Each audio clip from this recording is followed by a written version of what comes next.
오늘 우리가 함께 나눌 하나님의 말씀은 마가복음 12장 28절부터 34절까지 기록되어 있는 본문의 말씀입니다. 오늘 본문의 말씀은 마태복음에도 기록이 되어 있는 본문의 말씀으로 그 내용 자체는 우리에게 비교적 또 상당 부분 익숙한 내용이 기록되어 있는 본문의 말씀이라고 할 수가 있을 것입니다.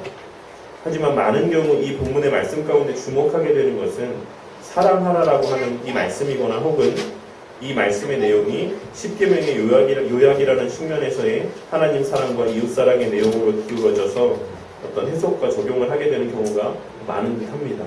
무슨 말이냐면 어떤 사람들은 이 말씀을 통해서 하나님을 사랑해야지만 된다. 사랑하는 것이 우리의 삶에 있어서의 최고의 가치다. 라고 하는 어떤 감정적인 측면에만 집중을 해서 이 본문의 말씀을 해석을 하고 또 적용을 하는가 하면 어떤 사람들은 이 본문의 말씀을 갖고 도덕적인 측면에, 도덕법적인 측면에만 집중을 해서 사랑이라고 하는 어떤 근본적인 동기를 간과하는 경우들도 많이 있다는 것입니다.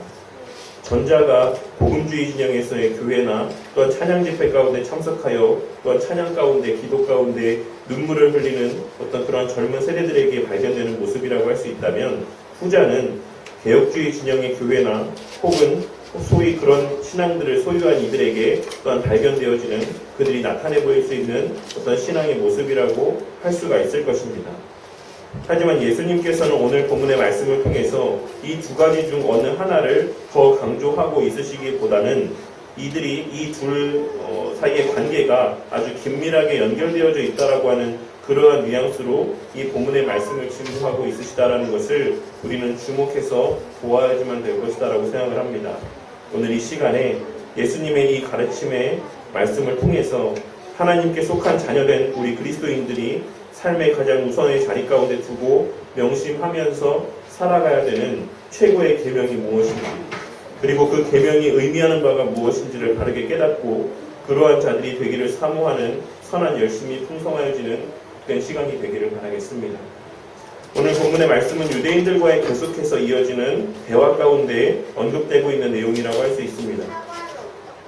바로 앞절까지의 본문의 말씀을 보시면 예수님께서는 사두개인들과의 부활에 관한 논쟁의 어떤 내용들, 그런 대화의 내용들이 기록되어져 있고 그 앞부분에는 바리새인들의 세금 문제에 대한 질문에 대하여 예수님께서 대답하고 있으신 내용의 말씀이 기록이 되어 있습니다. 그리고 오늘 우리가 함께 나눌 본문의 말씀 가운데는 서기관 가운데 한 사람이 예수님께 나와서 또다시 질문을 하고 있다는 것을 기록된 말씀을 통해 확인할 수가 있습니다. 유대 사회를 구성하는 구성원들 가운데 가장 핵심적인 위치를 차지하는 대상들이 번갈아 예수님께 나와서 자신들이 믿는 바에 따라 예수님께서 대답하시기 곤란할 만한 내용들을 질문함으로써 예수님을 궁지에 몰아넣고자 하는, 또한 예수님을 부끄럽게 하고자 하는 어떤 그런 의도에서 이러한 대화의 내용들이 이어져 나아가고 있지만 그러한 그들의 의도와는 달리 그러한 대화들 가운데서도 예수님의 대답하시는 말씀의 내용을 듣고 그 마음을 돌이키는 자들이 있었다는 것을 우리는 본문의 내용을 통해서 확인할 수가 있습니다. 그리고 오늘 본문 말씀 가운데 등장하는 이 한 서기관도 그와 같은 인물들 가운데 하나라고 할 수가 있는 것입니다. 28절에 기록된 말씀을 보시면 서기관 중 한 사람이 그들이 변론하는 것을 듣고 예수께서 잘 대답하신 줄을 알고 나와 라고 기록이 되어 있는 것을 우리는 확인할 수가 있을 것입니다. 여기서 잘이라고 번역되어 있는 이 표현은 올바르게라는 의미로 예수님께서 상황에 맞게 잘 이렇게 적절하게 대답하셨다라고 하는 어떤 의미가 아니라 예수님께서 대답하신 그 대답의 말씀이 너무나도 합당하고 바르다, 참되다 라고 하는 의미가 담겨져 있는 의미의 표현이라고 할 수가 있습니다. 그러니까 이 서기관은 그 예수님의 대답을 들으면서 야, 저 말씀이 진짜 진리다, 저 말씀이 참되다 라는 것을 그가 알게 되었다라는 것입니다. 그래서 그 말씀을 듣고 이 서기관은 예수님께서 범상한 인물이 아니다라는 것을, 예수님께서 일반적인 보통의 사람이 아니다라는 것을 직감적으로 알게 되었다라는 것을 이 본문의 표현을 통해서 나타내 보여주고 있는 것입니다. 그래서 그는 그 대답을 듣고 예수님께 나와서 자신이 평소에 궁금하게 생각하고 있었던 한 가지 질문을 예수님께 질문하고 있습니다. 그것은 바로 28절 하반부에 기록되어 있는 바와 같이 모든 계명 중에서 첫째가 무엇입니까? 라고 하는 질문이었습니다. 오늘 본문에서의 이 서기관이 예수님께 이와 같은 질문을 하고 있는 것은 이 질문의 내용이 당시의 유대인들 사이에서의, 특별히 랍비들 사이에서의 가장 큰 하나의 논쟁거리로 여겨졌기 때문에 그렇습니다. 당시 유대인들에게는 십계명이나 모세 오경의 율법을 근간으로 하는 총 613개의 세부적인 율법의 내용들이 있었습니다. 그리고 그 율법의 내용들은 사람 몸의 지체의 어떤 가지수로 여겨지던 248개의 적극적인 행위를 요구하는 율법의 내용들과 1년의 날수인 365일에 해당되는 365개의 소극적인 금지 규정의 율법으로 구성이 되어져 있었습니다.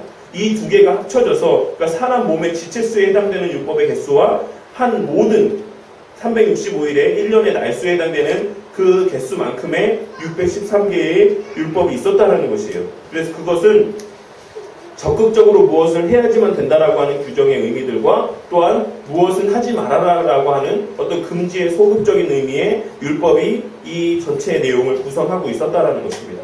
그리고 오늘 본문 말씀에서 이 서기관이 말하고 있는 모든 율법이라는 것은 이와 같은 613개에 해당되는 전체의 율법을 염두에 두고 예수님께 질문을 하고 있는 것이다라고 할 수 있는 것입니다. 그런데 당시 랍비들 사이에서는 이 613개의 율법 가운데 무엇이 더 중요하고 무엇이 덜 중요한지, 무엇이 우선하고 무엇이 그 뒤에 오는 율법인지에 대해서 논쟁하기를 너무나도 즐겨하고, 그것을 서로 논쟁하며 토론하고 그 적극적인 그러한 토론의 모습들이 만연해 있었다라는 것입니다.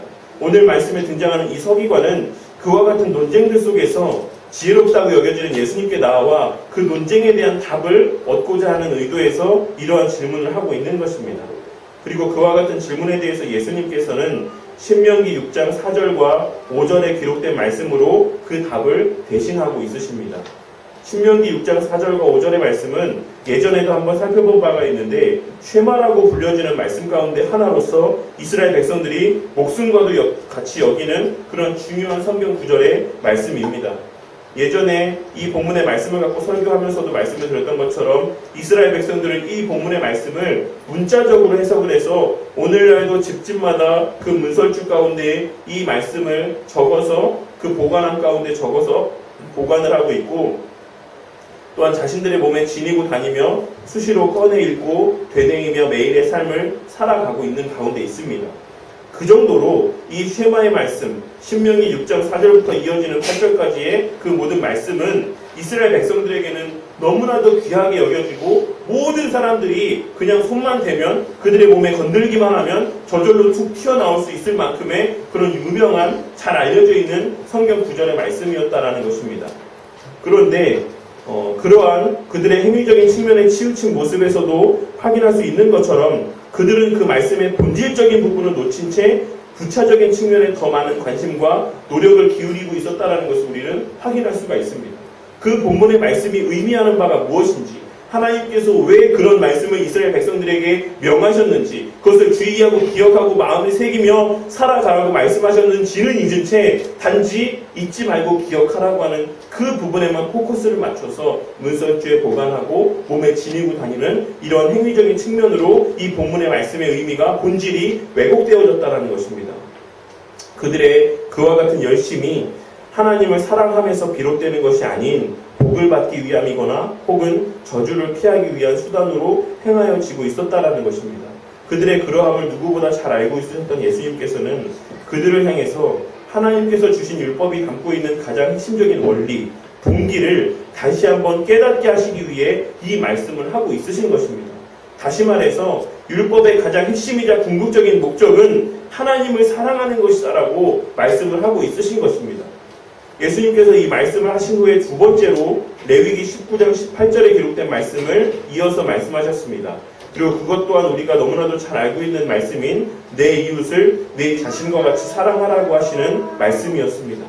예수님께서는 이 말씀들을 통해서 십계명의 핵심에 대해서 말씀을 하고 있으신 것이기도 하지만, 동시에 그 누구보다 율법을 중시하며 귀하게 여긴다라고 하는 당시 그들이 정작 가장 소홀하고 놓치고 있는 율법의 본질에 대한 말씀으로 이 대답을 대신하고 있으신 것이다라고도 할 수가 있는 것입니다. 예수님께서는 이 두 말씀을 하신 후에 이보다 더 큰 계명이 없다라고 말씀하시며 이것이 하나님께 속한 자들이 살아가며 그 삶의 가장 최우선의 자리에 두고 지키고 순종하며 살아가야 될 최고의 가치다라는 것을 선포해 주셨습니다. 그러자 이 서기관은 예수님의 말씀에 적극적으로 동의하며 인정함의 고백을 함을 또한 기록된 말씀을 통해 우리는 확인할 수가 있습니다. 그리고 예수님께서는 그의 그러한 고백에 대해서 그 마음의 중심이 합당하다라는 것을 인정하시며 그가 하나님의 나라에 속한 자의 합당한 마음에 가깝다라고 말씀하시므로 그 고백이 옳다, 그 마음의 중심이 옳다라고 하는 것을 확증해 주셨다라는 것을 또한 우리는 확인할 수가 있을 것입니다. 이는 서기관의 그 고백이 우리의 고백이 되어야 함에 대한 예수님의 확증적인 선언의 의미가 또한 담겨져 있다라고도 할 수가 있는 것입니다. 오늘 본문 말씀의 의미는 사실 그리 긴 내용도 아니고 우리가 잘 모르는 낯선 내용이 기록되어 있는 본문의 말씀도 아닙니다. 하지만 실상 그 의미를 표면적으로만 알고 있던지 혹은 앞서 서두에 말씀드렸던 것처럼 어느 한쪽으로만 치우친 상태에서 이해하고 적응하며 살아가고 있는 경우가 많은 것 또한 사실이라고 할 수 있습니다. 오늘 말씀은 우리 신앙의 가장 초석이 되는 말씀이라고 할 수가 있을 것입니다. 이 말씀이 우리 신앙의 여정에서 시작이 되는 어떤 그러한 말씀이 된다는 것입니다. 그러니 이 말씀의 의미가 우리 가운데 온전히 깨달아지고 새겨져 있지 않다라고 하면 우리의 신앙의 삶은 여태까지 그 신앙에 오랜 시간 쌓아왔던 그 모든 우리의 노력과 수고와 하나님 앞에서의 열심들은 다 헛것이자 무의미하고 무가치한 신앙의 삶이었다라고도 할 수 있을 정도로 무겁고 두려운 말씀이라 할 수가 있는 것입니다. 그렇다면 우리에게 너무나도 익숙한 이 말씀에서 우리가 오해하거나 간과한 것은 무엇이겠습니까? 그것은 첫째로 하나님을 사랑하는 것이 우리 신앙의 출발점이 된다는 것입니다. 서기관은 예수님께 가장 첫째 되는 계명이 무엇인지를 물었습니다. 그리고 예수님께서는 그 질문에 대해서 하나님을 사랑하는 것이 첫째요, 이웃을 사랑하는 것이 둘째로 그 둘이 하나님의 말씀 가운데 가장 우선시되는 계명이라고 지금 말씀을 하고 있으신 것입니다.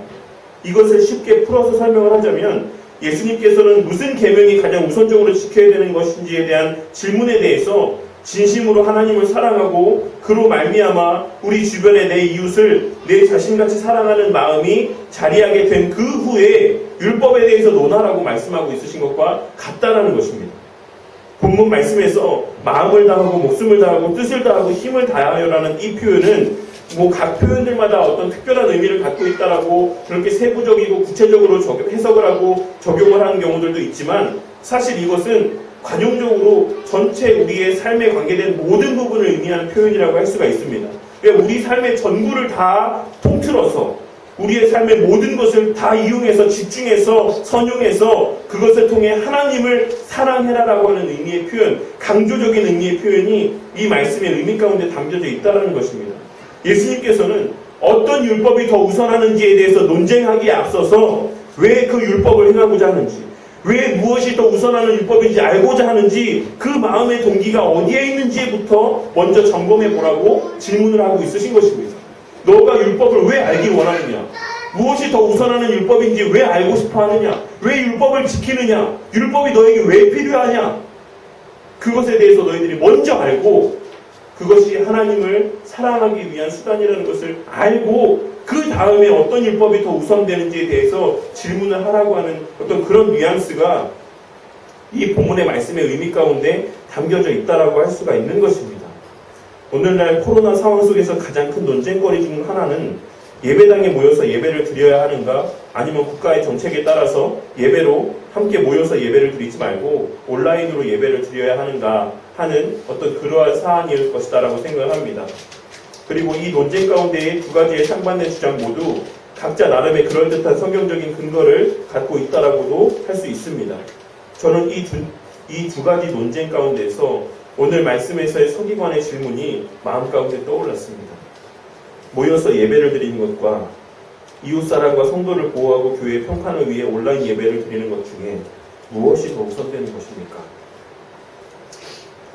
오늘날을 살아가는 우리의 이 논쟁은 당시 시대를 살아가는 유대인들의 율법에 대한 논쟁과 본질적으로는 사실 별반 차이가 없는 것이라고 할 수가 있을 것입니다. 그 내용은 시대마다 조금씩 차이가 있었을지라도 기독교 신앙과 신학에 있어 무엇이 더 우선하는가, 무엇이 더 우선되는 가치인가 라고 하는 논쟁은 기독교 역사상 수도 없이 많이 반복적으로 발생했다는 것을 우리는 기독교 역사를 통해 또한 확인할 수가 있습니다. 하지만 인간의 모든 역사를 꿰뚫고 계시는 예수님께서는 이 서기관의 질문을 통해 모든 역사 가운데 반복될 그와 같은 논쟁들에 있어서의 정답을 오늘 이 시간 우리에게 말씀하여 주고 있으신 것이다라고 생각을 합니다. 그리고 그 대답은 바로 내 목숨을 다하고 내 마음을 다하고 뜻을 다하고 힘을 다하여 주 너의 하나님을 사랑하라는 것입니다. 이는 앞서 말씀드린 것처럼 우리의 그 모든 생각이나 행위의 동기가 무엇인지를 먼저 생각해 보라는 의미라고 할 수가 있는 것입니다. 우리 성도님들은 이렇게 비가 오는 중에도 먼 거리에서 혹은 가까운 거리에서 왜 이곳에 모여서 예배를 드리기 위해 예배의 자리로 나오셨습니까? 우리 성도님들은 오늘 예배 가운데 왜 내가 힘들게 땀 흘리고 수고해서 어렵게 번 돈을 교회에 헌금을 하고 왜 이 코로나 상황 속에서도 입을 벌려 찬양을 하며 왜 매일의 피곤함 속에서도 저녁마다 동일한 시간에 말씀을 보고 기도를 하십니까? 정말 솔직하게 자신에게 질문해 보았을 때 우리는 왜 예배를 드리고 왜 헌금을 드리고 왜 기도하고 왜 말씀을 보는 것입니까? 우리의 신앙의 삶에서 우리를 통해 표출되어져야지만 되는 신앙의 모습들은 참 여러 가지 모양의 것들이 있습니다. 주일에 예배도 드려야 되고 밥 먹기 전에 식기도도 해야 되며 술이나 담배를 멀리 해야 되고 11조와 같은 헌금 생활도 열심히 해야 되고 또한 교회 봉사도 해야 되는 등 우리가 그리스도인으로 살아가면서 마땅히 행해야지만 되는 마땅히 행하여야지만 된다라고 여겨지는 신앙의 행위들은 너무나도 많이 있는 것입니다. 그런데 그와 같은 모든 신앙의 행위가 진정 가치 있게 되기 위해서는 우리가 그 일을 왜 하는지에 대한 이유가 바르게 전제되어져 있어야지만 될 것이다라고 생각을 합니다. 예수님께서는 오늘 말씀을 통해서 하나님을 향한 온갖 열심의 마음들이 가득한 우리들을 향해 먼저 하나님을 전심전력으로 사랑하라고 말씀을 하고 있으십니다. 우리 성도님들은 진짜 우리 주님을 사랑하는 마음을 갖고 있으십니까? 내 남편이나 아내나 내 자식이나 내 부모보다 하나님을 더 사랑한다라고 자신 있고 분명하게 말씀하실 수가 있겠습니까? 내 일이나 내 삶에 있어서의 여러 바램들보다 하나님을 더 사랑한다라고 주저없이 이야기할 수 있겠습니까? 사실 불행히도 많은 경우에 하나님에 대한 사랑은 온데간데 없고 행위만이 남아있는 신앙의 삶을 사는 경우를 우리는 우리 자신을 비롯한 우리 주변에서의 여러 신앙의 모습을 보며 너무 많이, 너무 어렵지 않게 발견하게 되는 경우들이 있습니다. 그것을 어디에서 알 수가 있겠습니까? 그것은 우리가 그 행위를 하며 기쁨이 있는지 없는지를 생각해보면 쉽게 판단할 수 있을 것이다라고 생각을 합니다.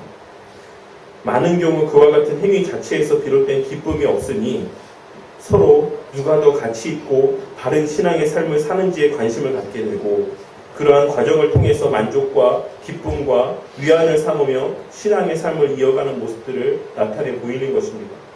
그냥 내가 예배를 드릴 수 있다라고 하는 그 자체에서 오는 기쁨과 만족을 누리기보다 내가 바른 예배를 드리고 있다. 우리 교회 예배의 순서들이 정말 성경적이다. 나는 그와 같은 어떤 올바른 형태의 예배 가운데 함께함으로 말미암아서 나는 올바른 예배를 드리고 있다라고 하는 어떤 그와 같은 데서 오는 기쁨과 만족이 본질적인 예배 드림에서 오는 기쁨보다 더 우위를 차지하고 있는 경우들이 많이 있다라는 것입니다. 나는 바른 신앙의 삶을 살고 있어. 나는 바른 목적을 갖고 기도하고 있어. 라고 하고 있는 그 사실들이 내가 기도할 수 있다라고 하는 그 자체에서 오는 기쁨보다 더 우선하고 있는 경우들이 많이 있다라는 것입니다. 혹은 내가 빠지지 않고 예배를 열심히 드리고 있다. 내가 매일 열심을 다해서 기도하고 있다라고 하는 그 사실에서 오는 기쁨으로 참된 기쁨의 자리를 대체하고 있는 경우들이 또한 많이 있다는 것입니다. 이는 당시 유대인들이 가졌던 마음과 같은 것이며 그들이 추구하는 기쁨과 본질적으로 같은 것이다라고 할 수가 있습니다. 내가 진정 하나님을 사랑하기 때문에 코로나 상황 속에서도 예배당에 나와 예배를 드린다라고 하면 그걸로 족한 것입니다. 내가 진정 하나님을 사랑하고 또한 그 하나님께서 사랑하시는 이웃도 귀하게 여기기 때문에 코로나로 인해 온라인으로 예배를 대체하고 있는 것이다라고 하는 것이 분명하고 확실하다라고 하면 그 어느 누구도 그것에 대해서 손가락질할 수 없다라는 사실입니다. 중요한 것은 우리의 모든 행위가 진정 하나님을 사랑하기 때문에 그 사랑함으로 말미암아서 그 사랑으로 인해서 나타나는 행위여야지만 된다는 것이고, 하나님을 사랑하는 사람들은 다른 사람들의 행위를 보며 판단하고 정죄하고 손가락질할 수 없다는 것입니다. 오늘의 이 말씀을 통해서 우리의 신앙의 여정 가운데 과연 그 출발점이 존재하고 있는지, 그리고 우리는 여전히 그 신앙의 여정이 시작되게 만든 그 원동력 가운데 우리의 삶을 유지해 나아가고 있는지, 내 안에 여전히 하나님을 향한 뜨거운 사랑의 마음이 존재하는지를 돌아보아야지만 될 것이다라고 생각을 합니다. 정말 하나님을 사랑해서 이 자리에 나오신 것입니까? 정말 하나님을 사랑하기 때문에 기도하시는 것입니까? 그 사랑의 마음들이 실제적으로 내 삶 가운데 표출되어지고 인지되어지고 자각되어짐이 매일의 삶 가운데 정말로 있습니까? 나는 정말 하나님을 너무 사랑해. 하나님을 자꾸 보고 싶어. 하나님의 말씀을 또 듣고 싶고, 하나님께 기도함으로 내 생각들을 전하고 싶고, 하나님께 받은 그 은혜들을 찬양하지 않으면 내가 견딜 수가 없어. 매일이 예배드리는 날이었으면 좋겠어. 매일이 주일이었으면 좋겠어. 매일 시간 말씀 봤으면 좋겠어. 왜? 하나님을 사랑하기 때문에. 그와 같은 마음이 있습니까? 우리의 삶 가운데. 내가 연인을 사랑하는 것과 같이, 내가 내 자식을 사랑하는 것과 같이, 우리는 예수님의 이 대답에 담겨져 있는 그 의미를 좀 더 깊이 있게 생각해 볼 필요가 있을 것입니다. 무슨 율법이 가장 우선된 율법입니까? 그런 거 묻기에 앞서서 너가 정말 하나님을 사랑하고 있는지부터 먼저 생각해 보아라. 그것이 우선이고 그것이 최고의 가치가 있는 율법이다. 이 말씀을 통해 하나님을 사랑함으로 말미암아 비롯되는 그 모든 신앙의 행위를 통해 온전한 기쁨을 누리게 되고 하나님께도 기쁨이 되는 성도님들이 되시기를 바라겠습니다. 둘째로는 그 하나님을 사랑함의 방법은 십계명을 비롯한 성경의 말씀 가운데, 계명의 말씀 가운데 잘 나타나 있다는 것입니다. 오늘 말씀에서의 서기관은 예수님께 계명 중에 가장 큰 계명이 무엇인가를 물었습니다. 그러니 예수님의 하나님을 사랑하고 내 이웃을 사랑하라는 이 말씀은 계명에 대한 말씀이 분명하고 맞습니다. 예수님께서는 가장 이성적인 율법에 대한 답을 가장 감성적인 표현으로 답하고 있으신 것입니다. 인간 사회에 있어서 가장 딱딱한 것으로 여겨지는 것이 무엇입니까? 바로 법이라고 할 수가 있을 것입니다. 그와 같은 법에 대한 질문에 대해서 예수님께서는 인간에게 있어서 가장 부드러운 것으로 여겨지는 사랑의 감정으로 그 답을 대신하고 있으시다는 것입니다. 여기에서도 우리는 하나님의 오묘하심과 어떤 우리가 다 설명할 수 없는, 우리가 다 이해할 수 없는 무한하신 지혜를 또한 발견할 수 있을 것이다라고 생각합니다. 하나님께서 우리에게 계명의 말씀을 주신 것은 다시 한번 말씀을 드리지만 우리를 사랑하시기 때문인 동시에 우리로 하여금 하나님을 바르게 사랑하게 하시기 위함인 것을 또한 깨닫고 명심하시는 성도님들이 되시기를 바라겠습니다. 다시 말해서 하나님과 우리가 사랑을 나누는 방법, 서로의 사랑을 확인할 수 있는 가장 확실하고도 유일한 통로가 바로 이 율법이 된다는 사실입니다. 이는 우리가 율법을 행함을 통해서 누릴 수 있고 나타낼 수 있는 것은 다른 그 무엇도 아닌 하나님의 나를 향한 사랑과 나의 하나님을 향한 사랑이라는 사실을 또한 우리는 주목해서 보아야지만 된다는 것입니다. 우리가 율법을 통해서 얻을 수 있는 것은 다른 어떤 세상적인 것이 아니에요. 우리가 하나님 말씀에 순종하며 살아감을 통해서 우리가 누릴 수 있는 유익이라는 것은 이 땅에서 오래 산다고, 물질적으로 부유해진다고, 어떤 세상적인 유익을 누리고 더 높은 자리에 올라가는 어떤 그런 것이 아니라 하나님께서 나를 얼마나 사랑하시는지, 또한 내가 하나님을 얼마나 사랑하는지를 우리는 이 율법과 계명의 말씀에 순종하는 삶을 통해서 확인할 수가 있는 것이고, 이러한 율법에 순종하는 삶을 통해서 그러한 유익들을 누릴 수 있는 것이 전부다라는 것입니다. 하지만 많은 경우 상당수의 사람들이 이 계명의 말씀을 다른 목적으로 이해하고 적용하며 살아가고 있는 경우들을 보게 되는 모습들이 있습니다. 구원을 위해서 계명의 말씀을 지키고 복을 받아 누리기 위해서 계명의 말씀에 순종하는 삶을 사는 경우들이 너무나도 많이 있는 것입니다. 예배를 드리지 않으면 벌 받을 것 같아서, 헌금을 많이 드리면 더 많은 물질의 복을 주실 것만 같아서, 내가 열심히 기도하면 내가 원하는 바가 이루어질 것만 같이 여겨져서 예배드리고 헌금하고 기도하는 삶을 살아가는 모습들을 우리가 어렵지 않게 우리 주변에서 발견할 수가 있다는 것입니다. 그러한 이들에게는 하나님을 향한 사랑이 전제되어 있지 않다는 것이 분명합니다. 제가 종종 하나님과 우리 사이의 관계에 대해서 설명을 할 때 사용하는 그 예 중에 하나가, 하나는 연인들 사이의 사랑의 어떤 모습들에서 예를 찾는 경우들이 있고, 또 하나는 아이돌을 사랑하는 열성적인 팬의 모습에서 또한 어떤 유비관계를 발견하고 또 적용하는 모습들을 말씀할 때가 있습니다. 왜냐하면 그것이 우리에게 있어서 실제 삶에 있어 체험적이고 실제적으로 우리에게 받아들여지는 너무나도 명확한 객관적인 모습들이기 때문에 그렇습니다. 오늘은 그 가운데 후자의 경우를 예를 들어서 설명을 해보고자 합니다. 어느 아이돌을 진심으로 사랑하는 팬에게 있어서 그 연예인이 좋아하는 것을 알게 되는 것이 그 팬에게 짐으로 여겨지는 경우가 있겠습니까? 만일 어떤 연예인이 자신을 너무나도 따라다니며 자신을 사랑한다라고 이야기하는 팬을 향해서 사실 나는 이런 것들을 좋아해, 나는 이런 것들을 해주는 것을 기뻐해 라고 이렇게 개인적으로 이러한 사실들을 알려주었다라고 생각을 해봅시다. 그러면 그 사실을 듣게 된 그 팬은 어떤 기분을 가지게 될 것이다 라고 생각합니까? 어떤 마음을 갖게 될 것이다 라고 생각하십니까? 그럼 나보고 해달라는 거야? 나보고 지금 그런 것들을 만들어달라는 거야? 사달라는 거야? 이런 마음을 갖고 귀찮아하고 의무감에 어쩔 수 없이 그런 일들을 행하는 그러한 팬들이 있겠습니까? 아마 그 팬은 나만이 그 사실을 알게 된 것에 너무나도 기뻐하며 그 자신이 사랑하는 연예인이 원하는 바를 나타내 보여주기 위해서, 또한 그를 기쁘게 하기 위해서 아무리 힘들다 하더라도 그러한 힘듦을 느끼지 않고 그 일들을 행할 것이 분명합니다. 우리가 아무한테나 자신이 좋아하는 것을 떠벌리고 다니지 않듯이 정상적인 범주에 속한 사람이라고 한다면 자신이 특별하다고 여기는 사람에게만 자신이 좋아하는 것을 이야기하기 마련입니다. 우리 성도님들은 안 그러십니까? 아무 관계도 아닌 사람한테, 아무 감정도 없는 사람한테, 내가 아무렇지도 않게 생각하는 그런 사람들한테도 자기가 무엇을 좋아하는지, 무슨 음식을 좋아하고 어떤 행위를 하는 것을 좋아하고 무엇을 싫어하는지, 그런 것들을 다 만나는 사람마다 이야기하고 다니는 분들이 있으십니까? 없죠.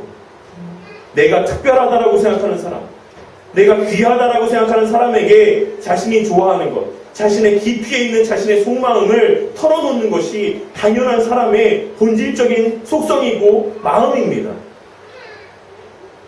그렇게 자신이 좋아하는 것에 대해서 말해주었을 때 그것을 들은 사람들은 그것이 자신을 특별하게 생각하기 때문이라고 확신할 것이고, 그것을 들은 그는 그것을 행함을 통해 자신 또한 그를 사랑한다라고 하는 사실을 증거하고 표출할 것이 분명하다는 것입니다.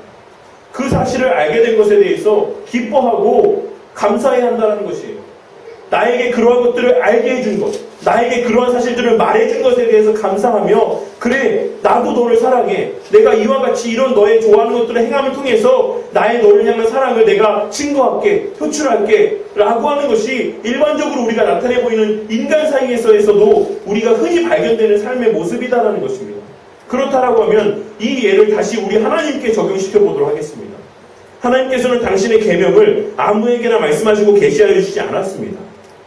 자신이 무엇을 좋아하고 무엇을 싫어하는지 아무한테나 말씀하시지 않았다라는 것이에요.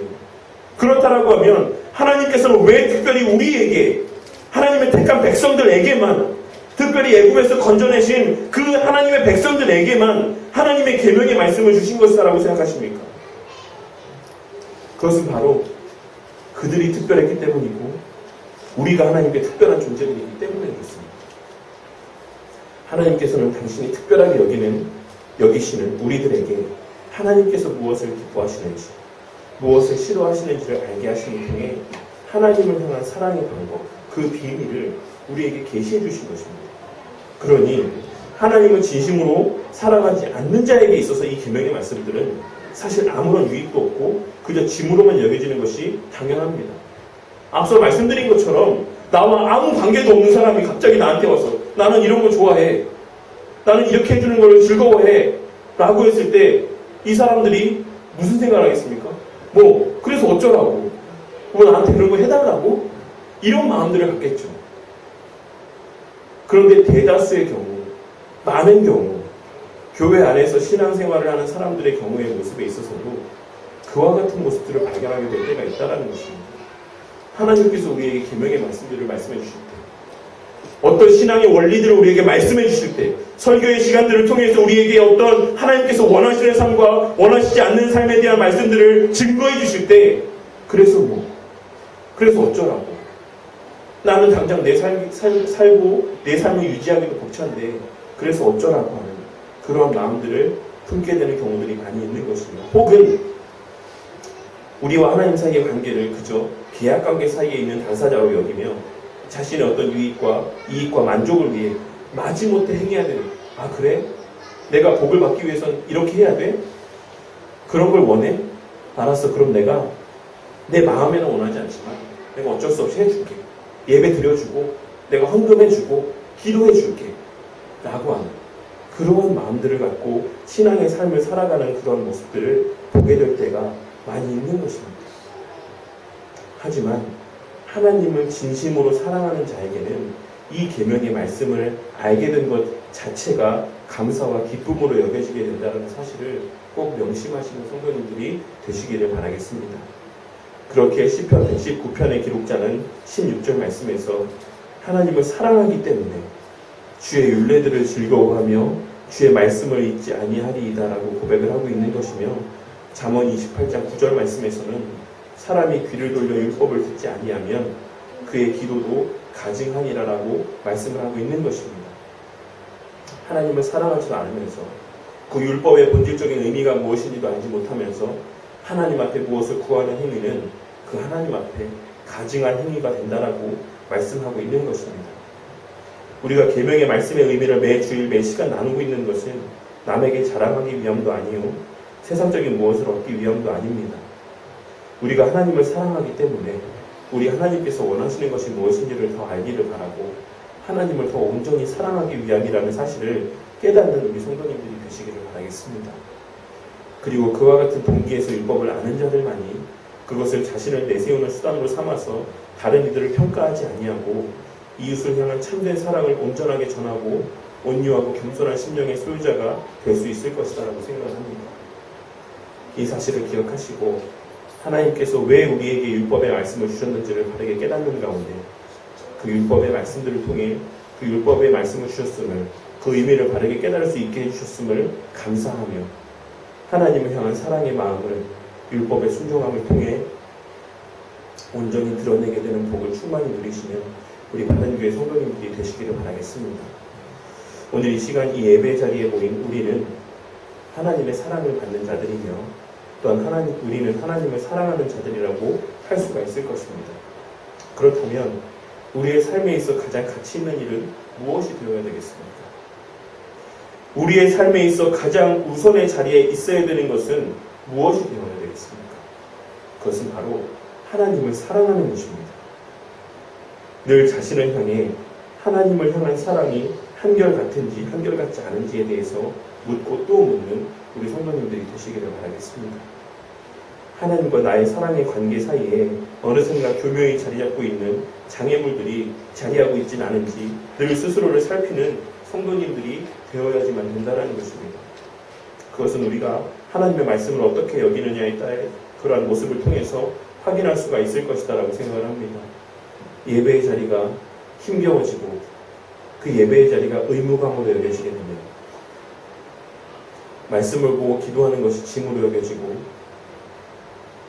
하나님과 교제하는 삶의 시간들에 대한 어떤 기쁨이 내 삶 가운데 사라지게 된다라고 하면 그 순간 분명히 내 신앙 가운데는 하나님을 향한 나의 사랑에는 문제가 생겼다라는 증거가 됨을 깨닫는 은혜가 있으시기를 바라겠습니다. 사람은 하나님의 형상으로 지음받은 존재이기에 사랑 없이는 살아갈 수가 없는 존재들입니다. 이는 사랑을 받지 못하고 살아갈 수 없다라는 것이고 사랑하지 않고도 또한 살아갈 수 없는 존재들이라는 의미가 담겨져 있다고 할 수 있습니다. 그리고 본질적으로 그 사랑의 근원이자 궁극적인 대상은 바로 하나님이 되어야 되는 존재로 우리는 지음받은 존재들입니다. 하나님으로부터 사랑받지 않고 살아갈 수 없는 존재들이자 하나님을 사랑하지 않고는 살아갈 수 없는 존재들로 본래 지음을 받았다라는 것입니다. 하지만 아담 이래로 사단은 그렇지 않고도 그 사랑을 다른 곳에서도 채울 수 있다라고 이야기하며 다른 대상을 사랑하면서 더 큰 기쁨과 만족을 누릴 수 있다라고 우리를 속이며 우리의 귀에 속삭이며 우리를 그렇게 다른 길로 향하게 만들고 있습니다.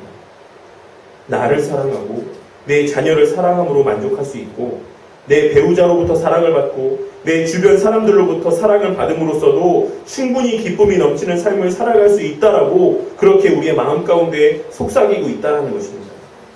그리고 그 꾀임에 넘어가는 순간 우리에게 예배의 자리, 기도의 자리는 의무감으로 나오는 자리가 되고 여러 신앙의 행위들은 불편한 행위들이 되기 마련입니다.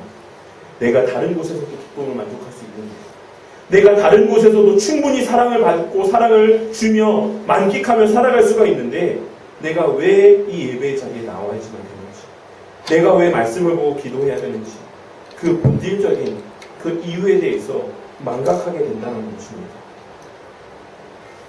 오늘 이 시간 우리 주님께서 우리에게 동일하게 질문하고 있으십니다. 우리 삶에 있어서 너희의 삶에 있어서 첫째가 무엇입니까?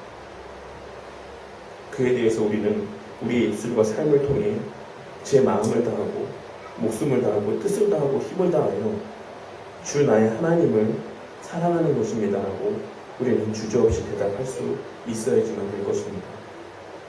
그것이 모든 번제물과 다른 모든 제물보다 그 어떤 신앙의 행위들보다 우선하는 것이고 더 나은 것입니다. 예배를 얼마나 많이 드리느냐, 얼마나 오랜 시간 기도하느냐, 얼마나 많이 하나님 앞에 헌금하느냐라는 것들보다 우리의 마음 가운데 하나님을 향한 진정한 사랑의 마음이 있는가, 내가 정말 하나님을 사랑하는가, 내가 연인들을 사랑하고 내 자식을 사랑하는 것 이상으로 그 실제적인 사랑의 감정이 하나님을 향해서도 표출되어지고 있는가, 그것이 나에게 인지되어지고 있는가, 그것이 우리의 모든 신앙의 삶에 있어서 가장 우선하는 것이고 그것이 반드시 전제되어져야지만 되는 신앙의 모습이다라는 것입니다. 매튜 헨리 목사님은 그의 마가복음 주석에서 이 사랑의 계명이 없는 곳에는 아무 선한 것도 이루어지지 않거나 올바로 되지 않거나 영접하지 않거나 더디 이루어진다. 우리의 마음을 다해 하나님을 사랑함은 우리의 영혼들 안에 보좌에서 그리스도와 원수가 되는 모든 것들을 우리에게서 멀리 분리시키고 그것들을 방비토록 우리를 무장시킨다. 그리고 그리스도께서 영광을 받으시고 그가 기뻐하는 모든 일을 우리가 행하도록 한다라고 주석하고 있으십니다. 오늘의 이 말씀이 우리 성도님들께 깊은 울림이 되길 바라겠습니다. 내가 신앙의 삶을 얼마나 오래 지속하며 살아왔던지 상관이 없이 우리는 여전히 아직 출발도 못한 채 그 자리에 머물러 있을 수도 있습니다. 하나님을 향한 참된 사랑의 감정을 한 번도 느껴본 적이 없었던 이들도 있을 수 있다는 것입니다. 그러한 분들은 정말 목숨을 다해 생명을 다해 하나님의 사랑을 알고 하나님을 사랑할 수 있게 되기를 위해서 먼저 기도하시기 바라겠습니다. 하나님을 향해 하나님을 위해서 내가 무엇을 하겠다, 이것을 하겠다, 저것을 하겠다, 그러한 것들을 하나님 앞에 이야기하기에 앞서서 정말 하나님을 향한 실제적인 사랑의 감정들이 내 마음 가운데 뜨겁게 채워지기를 원합니다. 정말 연인을 보고 싶어하는 그 마음과 같이 하나님을 보고 싶어하고 하나님의 말씀을 듣고 싶어하고 하나님께 기도하고 싶어지고 그러한 모습들이, 그러한 마음들이 내 안에 자리할 수 있게 되기를 위해서 먼저 기도하시는 성도님들이 되길 바라겠습니다. 그러한 마음들이 우리 가운데 자리하게 되었을 때 그러한 자들에게 선포되어지는 계명의 말씀이 의미가 있는 계명의 말씀이 되는 것입니다.